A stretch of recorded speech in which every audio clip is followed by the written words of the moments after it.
제가 여기 교회에 이제 사역한 지 4년 반 좀 더 돼갑니다.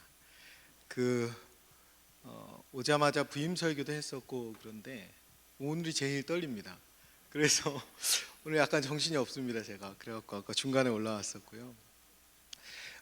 직분자 훈련이고 목사님이 중요한 훈련이라고 몇 번이나 저에게 강조해서 말씀하셔서 심히 부담이 큽니다.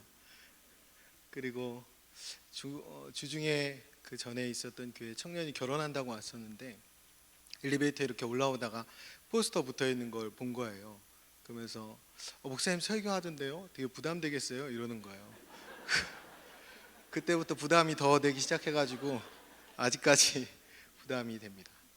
그러면서 그 친구가 설교 제목이 왜 이래요? 이러더라고요. 뜨나요? 네, 어느 것이 옳으냐. 이 설교 제목 안에 제가 오늘 드리고 싶은 말씀은 다 들어있습니다. 그런데 이 말이 굉장히 간단한데 제가 오늘 이 말을 길게 해야 합니다. 그래서 그것도 부담입니다. 그래서 여러분들 어쨌든 오늘 이 질문이 사실 여러분에게 드리는 전체 메시지이기도 한데요. 이 질문을 품고 한 해를 사셨으면 좋겠습니다. 어느 것이 옳으냐라는 이 질문 앞에서 어떻게 반응하느냐에 따라 우리의 한 해가 달라질 거라고 믿습니다. 오늘 본문을 통해 하나님의 은혜를 함께 나누면서 어떤 것이 하나님 앞에 옳은 것인지 깨닫는 은혜가 저와 여러분에게 있으셨으면 좋겠습니다. 디모데후서 2장 15절에 너는 진리의 말씀을 옳게 분별하며 부끄러울 것이 없는 일꾼으로 인정된 자로 자기를 하나님 앞에 드리기를 힘쓰라 라는 말씀이 있습니다. 시편 50편 23절에는요 감사로 제사를 드리는 자가 나를 영화롭게 하나니 그의 행위를 옳게 하는 자에게 내가 하나님의 구원을 보이리라 라고 말씀합니다. 진리의 말씀을 옳게 분별하고 또 옳게 행함으로 하나님 앞에 부끄러움이 없는 일꾼으로 서시는 모든 직분자들 또 함께 예배하는 모든 하나님의 사람들 되시기를 간절히 소원합니다.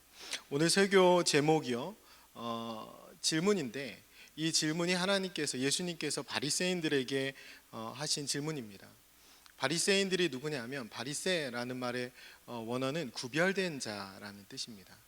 이들은 하나님을 잘 믿고 구별되기 원했어요. 그래서 우리는 저 사람하고 달라, 우리는 저 사람들하고 구별돼 있어, 우리는 저 집단하고는 구별돼 있어 라는 것을 보여주기 위해서 성경 외에도 여러 가지 규칙을 만들어냅니다. 엄격하게 많은 규칙들을 만들어내는데 그 중에서 가장 엄중한 규칙 중에 하나가 안식일 규칙이었어요. 안식일 규례였어요. 안식일 규례가 어느 정도로 엄격했냐면 안식일에는 사고가 나더라도 죽지 않을 정도면 그냥 둬야 했습니다. 그러니까 오늘 본문의 이야기가 이해가 가죠. 손 마른 사람, 한쪽 손 마른 사람이 그 일로 죽지 않잖아요. 그러니까 그 사람은 그날 고치면 안 되는 거예요. 그런데 예수님이 이 날뿐만 아니고 예수님이 일하셔서 계속 문제가 되는데 그게 다 안식일날 예수님이 일을 하시면서 바리새인과 계속 정면으로 부딪힙니다. 스스로가 규칙을 만들고 여러 가지 규칙을 통해서 다른 사람과 구별되기 원했던 사람들, 그 사람들이 바리새인이에요. 나는 저 사람하고 달라라는 것. 이 바리새인들의 모습을 가장 극명하게 분명하게 보여주는 본문이 누가복음 18장입니다. 두 사람의 기도가 나와요. 바리새인과 세리의 기도가 나옵니다. 제가 본문을 읽어드릴게요. 두 사람이 기도하러 성전에 올라가니 하나는 바리새인이요 하나는 세리라. 바리새인은 서서 따로 기도하여 이르되 하나님이여 나는 다른 사람들 곧 토색, 불의, 간음을 하는 자들과 같지 아니하고 이 세리와도 같지 아니함을 감사하나이다. 나는 일에 2번씩 금식하고 또 소득의 11조를 드리나이다 하고 세리는 멀리 서서 감히 눈을 들어 하늘을 쳐다보지 못하고 다만 가슴을 치며 이르되 하나님이여 불쌍히 여기소서 나는 죄인으로소이다 하였느니라. 아멘. 두 부류의 사람이 등장합니다. 긍휼이라고는 찾아볼 수도 없는 한 사람과 그리고 하나님의 긍휼만을 구하고 있는 한 사람이 등장합니다. 제가 서두에 바리새인이 구별된 자라는 뜻이었어요. 우리가 직분자로 또 하나님의 백성으로 구별되어 있습니다. 그런데 그 구별의 기준은 하나님의 긍휼입니다. 오늘 여러분이 어느 쪽인지 한번 점검해 보세요. 바리새인의 모습과 같은지 아니면 세리의 모습과 같은지, 우리가 안식일을 잘 지키고 우리가 직분자로서 주일 예배를 잘 드리고 하나님의 긍휼 아래에 살고 있는지 한번 돌아볼 수 있었으면 좋겠습니다. 우리가 주일을 잘 지킨다는 것은 창조주 되시는 하나님의 품에 안겨서 우리의 마음의 모든 짐을 주님께 내려놓고 참된 쉼과 안식을 누리는 것입니다. 하나님의 은혜를 구하고 그분의 긍휼을 구하고 그분의 도우심을 구하는 거예요. 그런데 우리가 반대로 바리새인과 같이 구별되어 있지는 않은지 오늘 한번 돌아볼 수 있었으면 좋겠습니다. 직분자로서 하나님 앞에, 하나님 저는 이것도 안 했고요, 저는 저것도 안 했고요, 저는 이것도 지켰고요, 이것도 지켰고요, 하나님 저는 이것도 봉사했고요, 이런 일까지도 하나님 앞에 했습니다 라는 고백이 여러분 안에 있지는 않은지, 오늘 저와 직분자 여러분들께서 그 정체성이 나는 저 사람하고는 달라 라는 것에서 오는 것이 아니라 나는 죄인입니다, 나는 누구보다 하나님의 은혜가 필요합니다, 난 누구보다 하나님의 긍휼이 필요합니다, 나는 하나님을 예배해야 합니다, 나는 하나님을 예배해야 살 수 있습니다 라는 고백을 할 수 있는 사람들이었으면 좋겠습니다. 여러분, 우리가 예배를 주제로 2년을 달려왔습니다. 그래서 오늘 여러분이 다시 그 지난 2년을 돌아보면서 나는 얼마나 예배를 통하여 은혜를 누렸는가, 그것은 간단합니다. 여러분의 삶 가운데 예배를 통한 변화가 있었고 여러분 마음 가운데 지금 예배를 향한 사모함이 있다면 여러분은 좋은 예배자로 2년을 달려오신 것입니다. 그런데 여러분 안에 그런 것이 없다면, 그러니까 쉽게 말해서 하나님 나는 예배해야 살 수 있습니다 라는 고백을 여러분이 아멘하고 할 수 있다면 여러분은 예배에 승리한 직분자다운 모습으로 서 있는 것입니다. 그래서 올해 우리가 묵상을 붙들고 나아갈 때는 하나님 나는 묵상해야 살 수 있습니다 라는 고백으로 나아가는 거예요. 여러분이 나는 하나님이 긍휼을 베푸셔야 살 수 있습니다, 난 하나님이 은혜 주셔야만 살 수 있습니다 라고 그렇게 고백하고 그렇게 사모함으로 주 앞에 나와 예배하면서 주님을 경험하고 그 은혜를 경험했다면 여러분 가운데 반드시 변화가 있어야 합니다. 그 변화는 뭐냐면 하나님이 나에게 베풀어 주신 긍휼 때문에 나도 긍휼히 여기며 살 수 있게 변화되어 있어야 합니다. 하나님이 내 죄를 끌어안고 내 마음의 무거운 짐들을 맡아주셨기 때문에 나도 누군가의 짐을 맡기 위해서 변화된 삶의 걸음을 걸었어야 합니다. 그러한 걸음이 없다면 아까 질문을 다시 드리면 나는 바리새인에 가까운지 세리에 가까운지 스스로 다시 물어야 합니다. 우리가 하나님 앞에서 안식일을 거룩히 지키고 우리가 말씀을 정하고 붙들고 나온 것처럼 영과 진리로 그분을 예배하고 우리 몸을 산 제물로 주 앞에 드리면서 예배했다면 우리가 하나님의 은혜와 긍휼을 경험했을 뿐만 아니라 그 은혜와 긍휼 가운데 우리의 삶이 변화되어 있어야 합니다. 내 안에 그런 긍휼의 마음들이, 내 안에 그런 사랑의 마음들이 오늘 충만하게 있는가를 통해서 우리의 삶을 돌아봐야 합니다. 사도 바울이 자기의 사도권을 변호하기 위해서 쓴 말씀이 고린도후서 11장에 기록되어 있습니다. 그러니까 사도 바울을 향해서 예수님의 제자가 아니잖아, 당신은 사도가 아니잖아, 당신은 예수님의 일꾼이 아니잖아, 하나님의 일꾼이 아니잖아 라고 이야기할 때 바울이 스스로를 변호하면서 고린도후서 11장 23절에 이렇게 시작합니다. 그들이 그리스도의 일꾼이냐 정신없는 말을 하거니와 나는 더욱 그러하도다 라고 이야기하면서 이제 자랑하는 거예요. 그 말이 나는 수고를 넘치도록 하고 옥에 갇히기도 더 많이 하고 매도 수없이 맞고 여러 번 죽을 뻔하였고 이렇게도 맞아보고 저렇게도 맞아보고 이렇게도 죽을 뻔하고 저렇게도 죽을 뻔했다. 이 얘기를 다 풀어놓은 다음에 결론에 가서 29절에 이렇게 이야기합니다. 누가 약하면 내가 약하지 아니하며 누가 실족하게 되면 내가 애타지 아니하더냐. 내가 부득불 자랑할진대 내가 약한 것을 자랑하리라. 이 말이 뭐냐면 그가 하나님 앞에서 열심히 수고한 것을 자랑 삼아서 그가 사도임을 드러내고 있는 것이 아닙니다. 내가 주를 위해 열심히 지금까지 달려왔는데 내가 예수님의 사도로 여기까지 열심히 하나님의 일꾼으로 달려왔더니 하나님이 나에게 주신 마음은 뭐냐면 약한 자를 보면 같이 약해지고 실족한 자를 보면 같이 마음이 쓰여있는, 그렇게 하나님이 나를 변화시켜 주셨다. 그래서 바울이 자랑하는 것이 무엇입니까? 약한 그것을 자랑합니다. 여기에 직분자의 모습이 어떠해야 하는지, 하나님의 일꾼의 모습이 어떠해야 하는지 하나님이 우리에게 말씀해 주신다라고 믿습니다.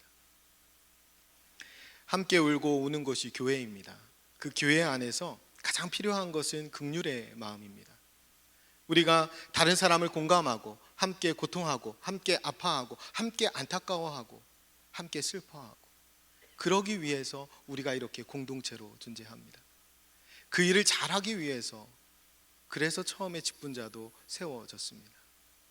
하나님이 우리에게 하나님의 몸된, 주님의 몸된, 그래서 지체를 이루고 있는 교회에 가장 필요한 것이 긍휼의 마음임을 말씀해 주고 계십니다. 여러분이 직분자라면, 하나님께 부름받은 직분을 받았다면, 그 직분이 드러나는 방법은 여러분이 약한 사람을 보고 약해지는 것, 여러분이 실족한 누군가를 보고 애가 타는 것, 그것이 여러분의 직분을 드러내는 것입니다. 여러분이 함께 약한 자와 약해질 수 있는 한 해가 되셨으면 좋겠습니다. 누군가 실족한 한 사람을 보면 그 실족한 한 사람 때문에 애가 타는 그런 한 해를 좀 살 수 있었으면 좋겠습니다. 이 두 가지 일을 열심히 좀 해보는 그런 한 해가 되었으면 좋겠습니다. 여러분, 당회원 컨퍼런스를 하면서 당회원 장로님들이 결정한 게 있어요. 그런데 이 결정하는 데 배경에는 여러 성도님들이, 그리고 교구 임원들이 건의한 이야기가 반영되어서 결정한 것입니다. 그 결정의 내용은 여러 가지가 있지만 그 중에 한 가지를 말씀드리면, 앞으로는 떡을 하지 맙시다, 이거입니다. 앞으로는 경조사 이후에 떡을 돌리지 맙시다. 여러분, 우리 교회가 아주 작은 교회라면 그것이 굉장히 정의 있는 행동이 될 거예요. 그런데 우리처럼 대교회가 돼버리면 떡 한 번을 하는데 수백만 원이 듭니다. 나는 그거 할 능력이 충분한데, 그 정도는 인사를 해야지. 여러분은 그걸 못하는 사람이 있을 수 있다고 생각하지 않습니까? 여러분, 약한 사람이 있다라고 생각하지 않습니까? 여러분, 그것 때문에 실족하는 사람도 있을 거라고 생각하지 않습니까? 그렇게 함께 약해지는 것이 교회입니다. 누군가 실족할까 봐 조심하는 것이 교회입니다. 여러분, 바울은 누군가 실족할까 봐, 그럴 수 있다면 내가 평생 고기도 안 먹겠다, 이렇게 이야기했어요. 여러분, 고기는 드셔도 됩니다. 떡은 좀 지양했으면 좋겠습니다. 누가복음 10장에 보면 강도 만난 자에게 자비를 베푼 선한 사마리아인 비유가 등장합니다. 율법학자가 예수님 앞에 와서 이렇게 묻죠. 내 이웃이 누구입니까? 어떻게 하면 율법을 다 지키는 것입니까? 라고 물을 때 하나님 사랑하고 이웃 사랑하라고 하죠. 그러면 내 이웃이 누굽니까? 라고 묻는 거예요. 이 묻는 질문 앞에 이 사람의 의도가 있어요. 그 의도가 뭐였냐면, 자기를 옳게 보이려고 예수께 여짜오되, 이것이 율법학자의 의도였습니다. 그 율법학자에게 예수님께서 비유를 통해서 어느 것이 옳은지를 가르쳐 주십니다. 어느 것이 옳은지를. 여러분, 강도 만난 자가 있었습니다. 그 강도 만난 자를 보고 처음에 제사장이 지나갑니다. 성경은 이렇게 기록해요. 강도 만난 그 사람을, 그를 보고 피하여 지나가고, 그 이어서 레위인이 옵니다. 종교인이죠. 그를 보고 피하여 지나가되, 이렇게 기록해요. 그 다음에 세 번째로 오는 사람이 사마리아인입니다. 여러분, 사마리아인은 이 제사장 레위인이 보기에는 옳은 것, 선한 것이 하나도 없는 지옥의 불쏘시개로 쓰기에 적합한 그런 사람들이라고 생각했습니다. 그 사람이 와서 성경을 이렇게 기록합니다. 그를 보고 불쌍히 여겨 가까이 가서 기름과 포도주를 상처에 붓고 주막으로 데리고 가서 돌보아 주니라. 여러분, 강도 만난 자를 불쌍히 여겼다라는 거예요. 강도 만난 자를 불쌍히 여겨주는 것이 하나님 앞에서 신앙이었고 하나님 앞에서 옳은 것이었습니다. 그것이 왜 그러냐면, 그 불쌍히 여기는 긍휼의 마음이 주님의 마음이기 때문에 그래요. 여러분, 우리가 주님을 잘 예배했다면, 우리가 주님을 높여드린다면, 우리가 주님 뜻대로 살아간다면 마땅히 주님의 성품을 닮아가는 것입니다. 그 성품이 긍휼이에요. 성경에서 하나님이 우리에게 은혜를 베풀어 주실 때, 우리에게 생명을 주실 때 늘 그 앞에 긍휼히 여기심이 있습니다. 여러분, 오병이어의 기적이 일어나기 전에, 그러니까 수천 명을 하나님이 먹여서 살리시기 전에 그 군중을 보고 불쌍히 여기셨더라라고 기록하고 있습니다. 과부의 아들을 살릴 때도 마찬가지예요. 그 한 생명을 살리기에 앞서서 그 과부를 불쌍히 여기셨다. 나사로를 살릴 때는 어떻습니까? 나사로를 살릴 때 들어가셔서 그들이 울고 있는 것을 보고 심히 비통히 여기시고 불쌍히 여기사라고 기록되어 있습니다. 우리가 아버지의 마음을 잘 드러내는 비유가 누가복음의 그 둘째 아들 비유에 나타납니다. 둘째 아들이 다시 아버지께로 돌아올 때 아직 거리가 먼 그 자리에서 아버지가 보고 먼저 달려가죠. 근데 달려가는 그 앞에 이렇게 기록되어 있습니다. 아버지가 그를 보고 측은히 여겨 달려가 목을 안고 입을 맞추니. 측은히 여겨, 불쌍히 여겨 달려가 목을 안고 입을 맞췄습니다. 여러분, 예배 드리는 것은 그분께 먼저 받은 긍휼하심의 은혜에 대한 감격을 회복하는 것입니다. 우리가 하나님 앞에 나와서 예배란 내가 하나님 앞에 먼저 불쌍히 여김을 받고 내가 먼저 하나님의 긍휼하심의 은혜를 받고 그 자리가 예배의 자리입니다. 여러분, 우리에게 그 감격이 회복되어야 합니다. 고아 같고 과부와 같고 나그네와 같던 우리에게 하나님이 찾아와 주셔서 우리를 자녀 삼아 주시고 우리를 신부 삼아 주시고 우리에게 천국 백성 되는 은혜를 베풀어 주셨습니다.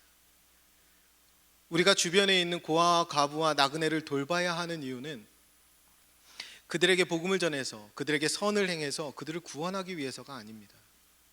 우리가 고아와 같고 우리가 과부와 같고 우리가 나그네와 같았기 때문에 그때 베풀어 주신 그 긍휼 때문에 우리가 그들에게 나아가는 것입니다. 우리가 예배의 자리에서 그 긍휼하심의 은혜들을 회복할 수 있어야 합니다. 베드로전서 2장 9절에서 10절까지 이렇게 말씀이 기록되어 있습니다.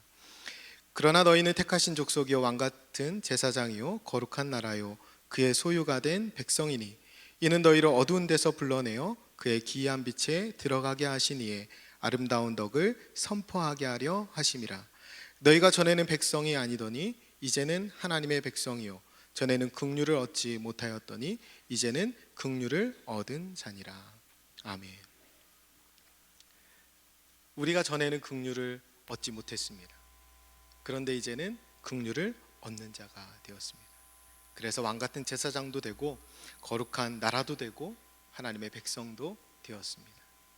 하나님이 우리에게 긍휼을 베풀어 주셨기 때문이에요. 하나님이 우리를 불쌍히 여겨주셨기 때문입니다. 우리가 계속 마가복음 묵상하고 있는데요, 하나님이 온몸이 굳어서서 점점 죽어갈 수밖에 없는, 죄로 인해서 온몸이 굳으면서 점점 죽어갈 수밖에 없는 중풍병자와 다름없는 우리를 하나님 먼저 불쌍히 여겨주신 것입니다. 그래서 지붕을 뚫는 정도가 아니라 성전을 헐어버리고 우리에게 찾아와 주셨습니다. 하늘 보좌를 버리고 우리에게 내려와 주신 거예요. 우리를 불쌍히 여기셔서. 아까 누가복음의 말씀을 읽어드렸지만 우리가 돼지떼에 굴러먹던 둘째 아들과 그 탕자와 다를 바 없는데 하나님이 우리를 먼저 불쌍히 여겨주셔서 우리에게 찾아와 주셨습니다. 아버지가 그를 보고 측은히 여겨 달려가 목을 안았다라고 기록되어 있어요. 그건 뭐냐면 아버지가 죽기 전에 먼저 유산을 받아가는 자식은 그 마을에서 제일 먼저 본 사람이 돌로 칠 수 있었습니다. 그래서 목을 안았다, 머리를 감싸 안았다, 이 말은 대신 돌을 맞겠다라는 각오입니다.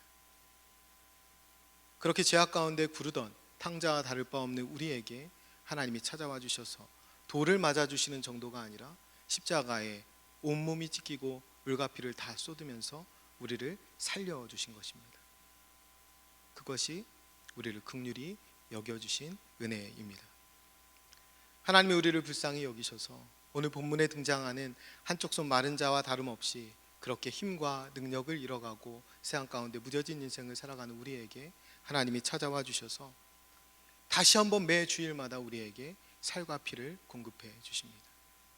그래서 우리가 다시 힘있게 다시 생기를 얻고 하나님 안에서 일어날 수 있게 해주시는 거예요. 그 모든 일이 하나님이 우리를 먼저 불쌍히 여겨주셨기 때문에 가능합니다.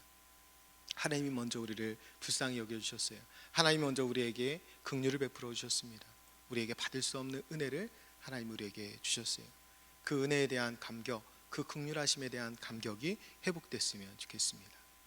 여러분, 오늘 본문은 그 한쪽 손 마른 사람이 등장하면서 시작합니다. 예수님께서 다시 회당에 들어가셨을 때에 한쪽 손 마른 사람이 있었어요. 이 손이 말랐다는 게 수동태 분사형으로 쓰여져 있는데, 이 말은 무슨 의미냐면 날 때부터 손이 말랐다는 게 아니라 어느 시점부터 마르기 시작해서 말라졌다라는 말입니다. 그러니까 처음부터 손이 말랐던 사람이 아니라 어떤 외부적인 요인에 의해서 말라서 마르게 됐다라는 말이에요. 이것은 정확히 뭘 얘기하는 거냐면, 아까 바리새인이 구별된 자라고 했습니다. 그들은 다른 사람들보다 더 하나님을 잘 믿고 싶었어요. 그래서 더 잘 구별되고 싶었습니다. 처음에는 온전한 사람들이었어요. 그런데 그들이 점점 손 마른 자와 같이 변해갔던 것입니다. 여러분, 하나님의 택한 백성이 어느 순간에 손 마른 자와 같이 변화된 거예요. 이 말씀은 이 당시의 종교 지도자들을 고발하는 것이기도 하고, 또 오늘 은혜와 긍휼이 사라져버린 우리를 책망하는 말씀이기도 합니다. 여러분, 손이 말랐다라고 할 때, 여러분, 손에서 뭐가 마르면 손이 마릅니까? 피하고 살입니다. 우리가 주님의 살과 피를 먹고 마심으로 생기를 얻고 그렇게 살아가는 것이 그리스도인입니다. 그런데 주님의 살과 피를 먹고 마심에 있어서 무뎌지거나 그 감각을 잃어버렸다라는 것입니다. 생기를 얻지 못한다라는 거예요. 예배로 말씀드리면, 하나님 앞에서 성찬을 행하는데도 눈물이 나지 않고, 하나님 앞에서 한 달에 한 번 성찬을 경험하지만 내 안에 솟생케 되는 은혜가 없고, 그러한 모습이 한쪽 손이 말라버린 것과 같습니다. 하나님께서 하늘 보좌를 버리시고 성전을 허시고 휘장을 가르시고 우리에게 내려오셨습니다. 우리에게 찾아와 주셔서 십자가에 달려 죽기까지, 그렇게 물과 피를 다 쏟기까지 우리를 사랑해 주셨습니다. 그렇게 은혜를 베풀어 주신 거예요. 그런데 그 은혜를 어느 순간에 잃어버린 것입니다. 십자가에 대한 감격이 어느 순간부터 무뎌져 버리게 된 것입니다. 예수님께서 3절에 보면 그 손 마른 자에게 한가운데에서 일어서라 라고 말씀하셔요. 여러분, 여기서 일어서라 라는 말은 원래 부활에 대한 용어인데, 일어나라, 고쳐져라, 회복되라 라고 명령하신 하나님의 음성입니다. 오늘 우리를 향해서, 우리가 혹시라도 그렇다면, 우리의 영적 상태가 혹시라도 그렇다면 우리를 향해서 일어나라, 다시 살아나라, 다시 회복되라, 다시 고쳐져라, 그렇게 말씀하시는 하나님의 음성에 순종할 수 있었으면 좋겠습니다. 한쪽 손이 마른지도 모르고 그렇게 우리가 서 있는 것은 아니지 스스로를 돌아볼 수 있었으면 좋겠습니다. 방금 읽은 3절 바로 말씀 앞에는 이 바리새인들이 주시하고 있는 장면이 나와요. 뭐냐면 고치면 고발하려고. 그런데 이 손마른 자를 향해서 예수님이 뭐라고 말씀하시냐면 한가운데에서 일어서라 라고 말씀하셔요. 그냥 고쳐주실 수도 있잖아요. 그리고 한가운데에서 일어서게 한 다음에 손을 내밀라고 하신 다음에 다 보이게 그것을 고쳐주셔요. 어떤 여인은 옷자락만 만지고도 낫지 않았습니까? 드러나지 않게 고칠 수 있습니다. 그리고 2절에 말씀하듯이 주시하고 있는 거예요. 그리고 그들이 6절에 가면 뭘 합니까? 예수를 죽이려고 의논합니다. 그 일을 하려고 주시하고 있는 거예요. 그때 예수님이 굳이 중앙에 일어서라 라고 말씀 안 하셔도 됩니다. 그런데 기꺼이 그렇게 하시는 거예요. 예수님 지금 기꺼이 십자가를 받아들이시는 것입니다. 우리를 위해서 기꺼이 십자가의 길을 걸어가시는 것입니다. 그 주님이 오늘 우리에게 말씀하시는 거예요. 회복되라, 일어나라, 십자가의 은혜로, 그 십자가의 감격으로 다시 하나님 앞에 일어서라 라고 우리에게 말씀하십니다. 우리에게 먼저 찾아와서 우리에게 부어주신 그 십자가 사랑에 대한 감격이 저와 여러분에게 새롭게 일어났으면 좋겠습니다. 말라버린 우리의 심령 가운데에, 저와 여러분의 혈관 가운데에 예수 그리스도의 그 뜨거운 피가 다시 흐르기를 소원합니다.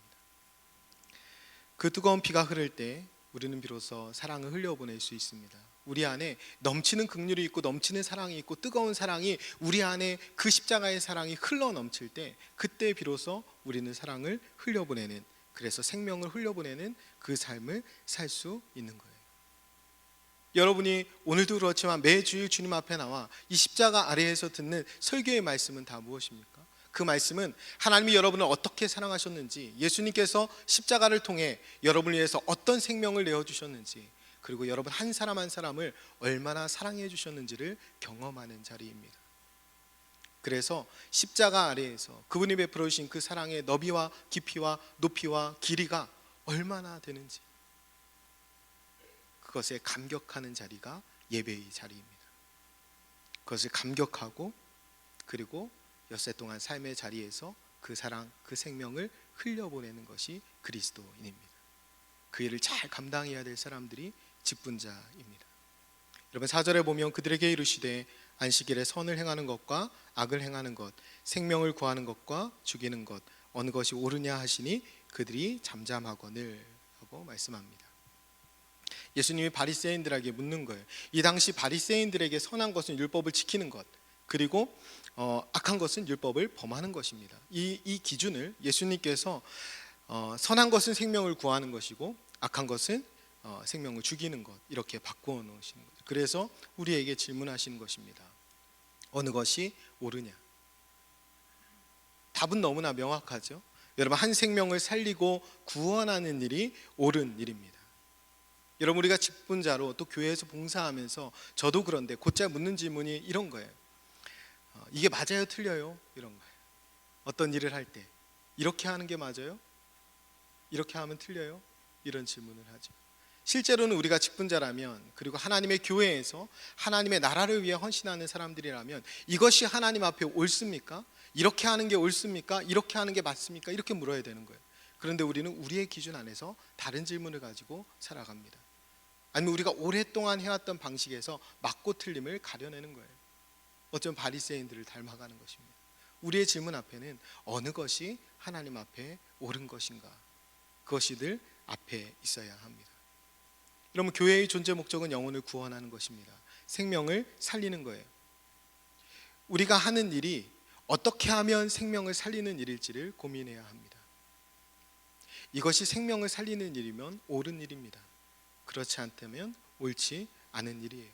내가 오늘 생명을 살리고 있는지, 내가 오늘 죽이는 일을 하고 있는지를 돌아봐야 합니다. 나는 살리는 말을 많이 하고 있는지, 나는 죽이는 말을 많이 하고 있는지 돌아볼 수 있어야 합니다.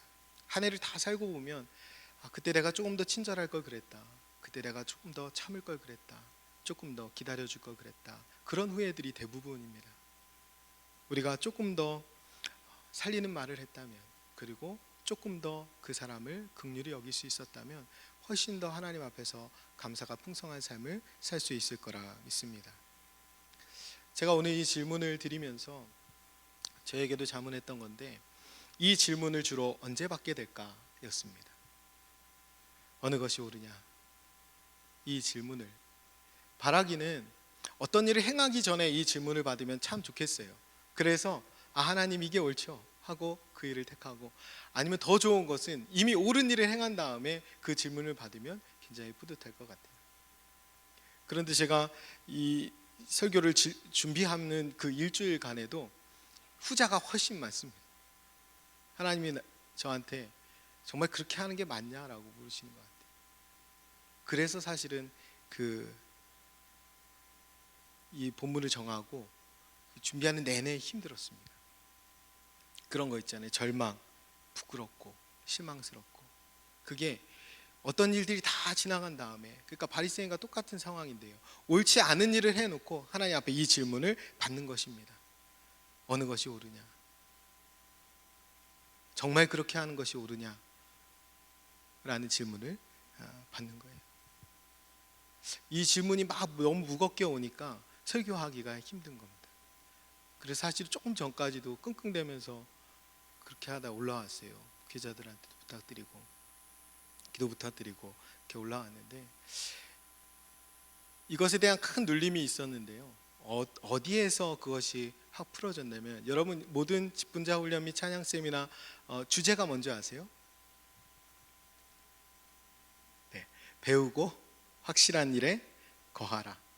디모데후서 3장 14절 말씀입니다.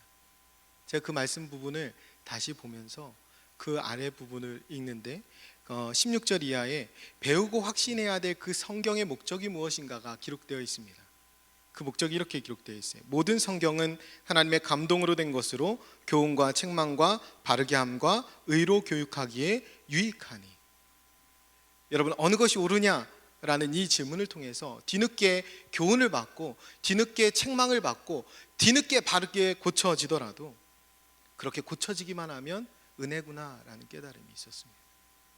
내가 뒤늦게라도 그 사실을 깨닫고 돌이킬 수만 있다면, 그래서 이 질문 자체를 무겁고 때로는 아프게 간직할 수만 있다면, 그래서 내가 하나님 앞에 책망을 받고 하나님 앞에 교훈을 받고 다시 바르게 고쳐질 수 있다면 그 자체가 은혜이구나라고 깨달았습니다. 여러분, 후자가 많더라도 뒤늦게 이 질문을 듣게 되더라도 우리가 이 질문을 잘 간직하고 하나님 앞에서 변화된 삶을 살 수 있었으면 좋겠습니다. 그리고 그것이 너무 많아서 그 과정이 미련하고 안타깝고 그러한 과정을 수없이 반복하더라도, 그래서 매일 하나님 앞에 나올 때 세례와 동일하게 가슴을 치면서 하나님, 내가 죄인입니다 라고 고백할지언정 이 질문을 무겁게 그리고 아프게 간직하면서 살 수 있다면, 그래서 우리가 책망받고 교훈받아서 배우고 확실한 일에 거할 수 있다면 하나님께서 우리를 분명히 책임져 주시리라 믿습니다. 그리고 하나님이 그런 우리를 통해서 위대한 일을 이루어 주실 것을 믿습니다. 사실 성경에도 보면요, 위대한 인물들도 이 질문 앞에 수없이 실패했던 장면들이 등장합니다. 대표적으로 누가 그러냐면 요나가 그렇고요, 바나바가 그렇고, 바울이 그렇고, 또 우리가 본문으로 정한 이 마가복음의 저자 마가가 그렇습니다. 여러분, 요나 이야기 마지막에 가면 니느웨가 회개하잖아요. 이 일을 요나가 굉장히 못마땅하게 여깁니다. 그래서 하나님 앞에서 막 화를 내요. 그래서 하나님 이렇게 말씀합니다. 요나서 4장 4절인데 여호와께서 이르시되 내가 성내는 것이 옳으냐?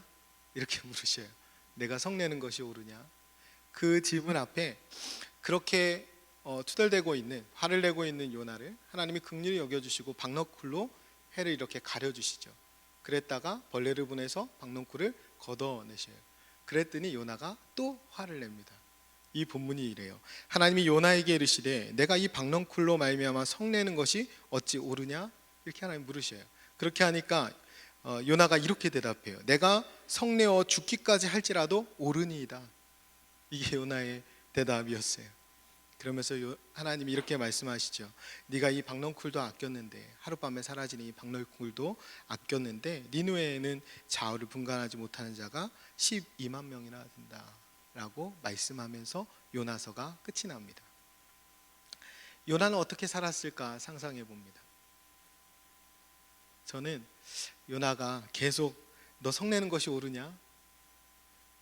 내가 성내어 죽을지라도 내가 옳습니다 이렇게 우겼던 요나가 회개하고 틀림없이 어느 것이 옳은가, 이 질문을 가슴에 품고 또 다른 니느웨 성을 찾아 걸어갔을 거라고 믿습니다. 여러분, 바나바와 바울이 크게 싸운 장면이 사도행전에 등장해요. 그게 사도행전 15장 37절부터 41절까지 말씀인데요. 바나바는 마가라는 요한도 데리고 가고자 하나 바울은 밤빌리아에서 자기들을 떠나 함께 일하러 가지 아니한 자를 데리고 가는 것이 옳지 않다 하여 서로 심히 다투어 피차 갈라서니 바나바는 마가를 데리고 배 타고 구브로로 가고 바울은 실라를 택한 후에 형제들에게 주의 은혜에 부탁함을 받고 떠나 수리아와 길리기아로 떠나며 다니며 교회들을 견고하게 하니라. 아멘. 아멘 하기가 좀 그런 장면이죠. 그 위대한 사도 바나바와 바울이 그 대판 싸웁니다. 그러니까 서로 이게 옳은지 그른지를 따지다가 그건 옳다, 그렇게 하는 거 옳지 않다 이렇게 싸우다가 크게 다퉈요. 다투는 게 옳습니까? 옳지 않잖아요. 그런데 다퉈요. 그 위대한 사도 둘이잖아요. 상상해 보면 이 일이 이 바나바와 바울에게 내내 괴로운 일이었을 것 같아요. 마가에게는 더할 것도 없고, 마가가 중간에 그 험산줄령을 앞에 두고 도망가거든요. 귀하게 자라가지고 거기로 못 넘을 것 같으니까 그냥 가버려요. 선교 따라왔다가. 바나바의 생질입니다. 조카. 바나바는 마가가 다시 오니까 자기 친족이잖아요. 조카잖아요. 그러니까 용서해주고 데리고 가자는 거예요. 바울은 뭐예요? 선교는 장난이 아니다, 이렇게 하는 거예요. 그러면서 못 데려가겠다라는 거예요. 그렇게 무책임한 사람을 데려가는 것은 옳지 않다, 이렇게 하면서 결국에 둘이 대판 싸워요. 싸운 게 옳지 않죠. 어쨌든 그렇게 해서 갈라섭니다. 상상해 보건대 이들에게 끊임없이 이 질문이 있었을 거예요. 그때 싸웠던 건 옳지 않다. 그러면서 어느 것이 하나님께 옳을까? 어느 것이 하나님 앞에 옳은 것인가? 그 질문들을 계속하고 살았을 것입니다. 여러분, 교회에서 새가족부 사역이나 위로 사역의 이름을 바나바 사역이라고 많이 정합니다. 바나바는 자기 친족이어서 편들었던 거예요, 마가를. 그러나 이후에 이 질문을 갖고 살아가면서 바나바는 수많은 사람들을 만나면서 그 사람들을 정말 친족처럼 대하고 세우고 그렇게 아끼면서 사역을 해갔을 것입니다. 바울은요, 바울이 위대한 사도잖아요. 영혼에 대한 그 안타까움, 아까 약하면 같이 약해지고, 그래야 바울인데 마가 앞에서 마가의 철없는 행동 때문에 막 화를 냈어요. 그리고 다투고 갈라섭니다. 디모데전서에 보면 바울이 끊임없이 자기를 죄인 중에 괴수라고 고백해요. 내가 비방자요, 박해자요, 폭행자입니다. 그러나 이 질문 앞에서 그렇게 하는 것이 옳지 않았다, 하나님 앞에 어떤 것이 옳은가, 이 질문을 통해서 그가 더 열심히 그 전도자의 삶을, 그가 더 열심히 복음을 전하는 그 삶을 헌신하며 끝까지 참수형을 당하기까지 그렇게 걸어가게 되는 것입니다. 젊은 날에 이 바울은 그렇게 혈기가 있었어요. 그런데 이 바울이 노년이 돼서, 노년의 바울은 디모데후서 4장 11절에 가면 이렇게 말합니다. 마가를 데리고 오라, 그가 나의 일에 유익하니라, 이렇게 얘기해요. 둘 다 변한 거예요. 바울도 변하고 마가도 변한 거예요. 바울은 당연히 위대한 선교의 여정을 걸어가면서 많은 영혼을 살리면서 그 길을 걸어갔기 때문에 바울이 변한 것은 당연합니다.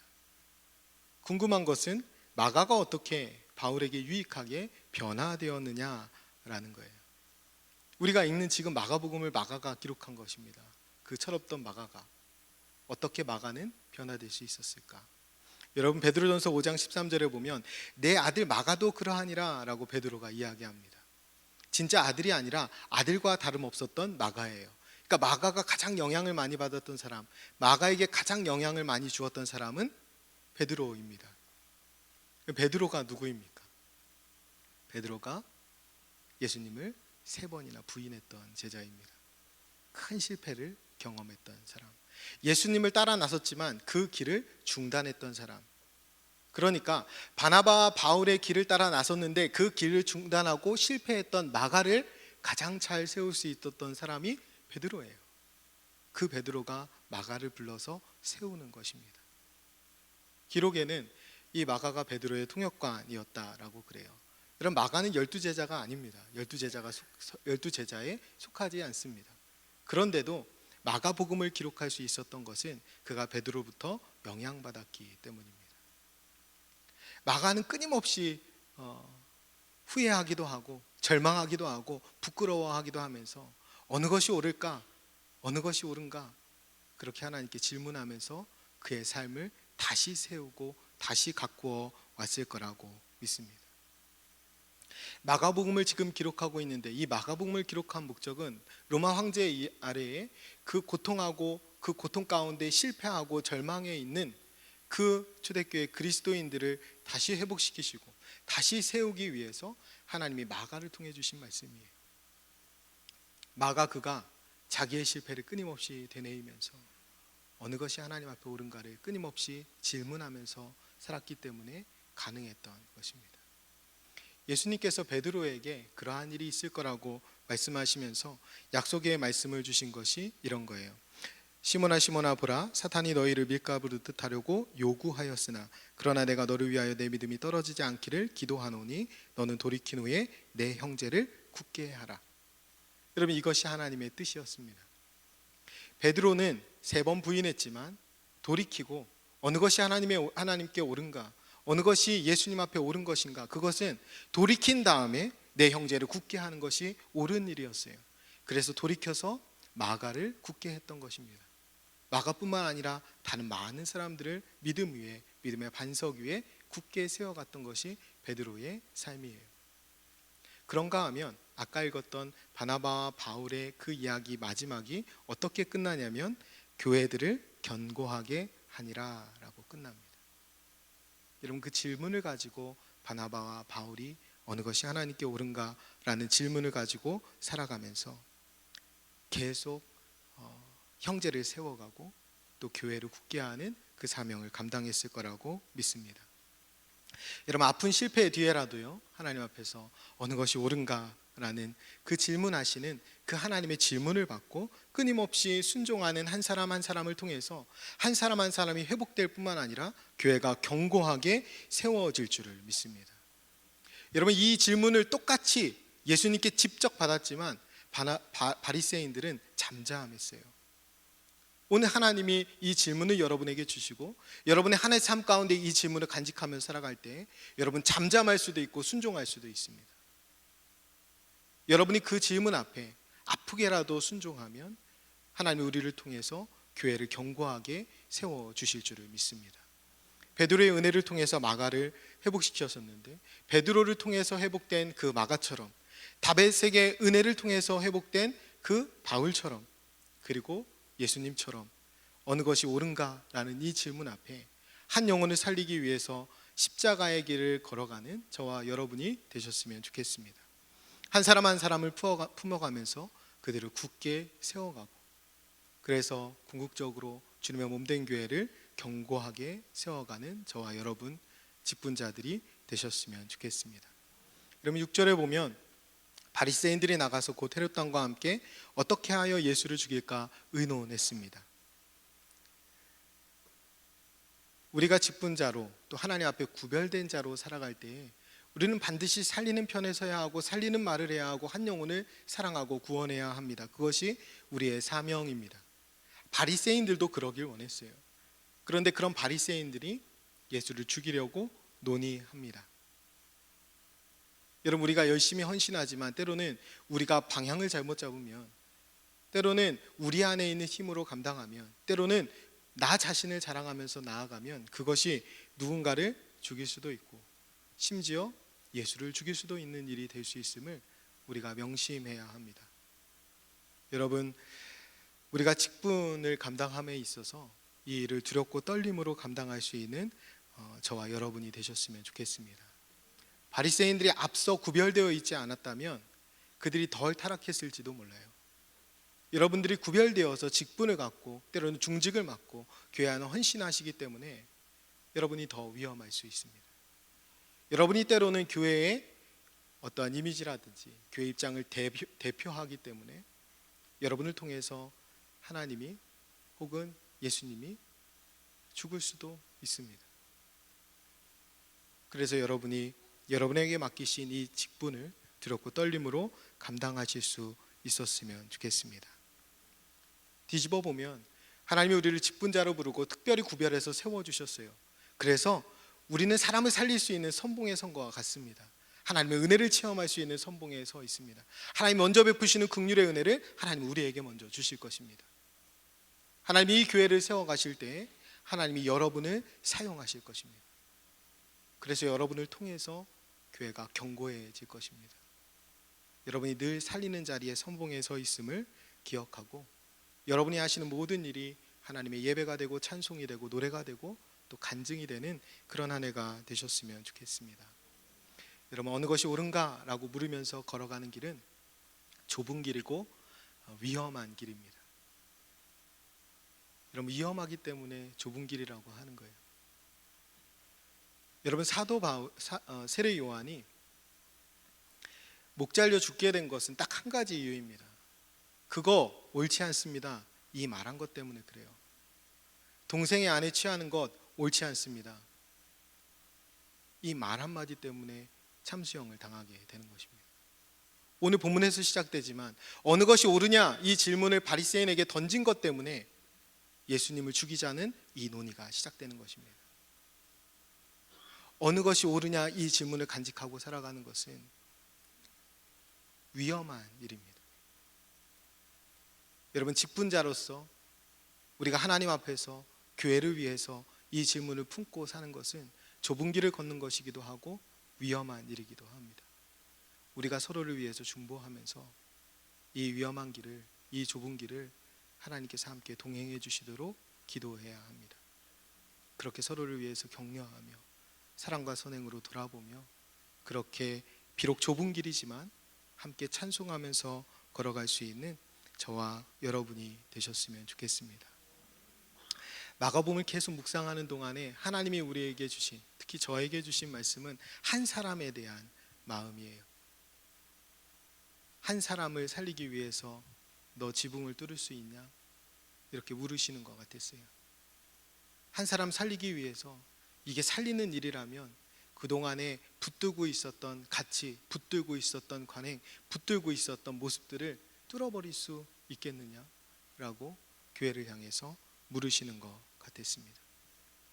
그래서 강인 본문을 읽으면서 그 한 사람 살리기 위해서 풍랑을 갈라버릴 용기가 있는, 풍랑을 뚫고 나갈 그렇게 목숨을 걸 용기가 있냐 물으시는 것 같았어요. 한 사람을 살리기 위해서 십자가를 향해서 그것이 위험한 길이라도 걸어갈 수 있느냐, 그 질문을 이 마가복음은 우리에게 계속 이야기하고 있습니다. 저와 여러분이 그 십자가를 향해서 기꺼이 걸어 나아갈 수 있는 하나님의 사람이 되었으면 좋겠습니다. 저와 여러분에게 십자가가 능력이 되었으면 좋겠어요. 하나님, 십자가가 능력입니다.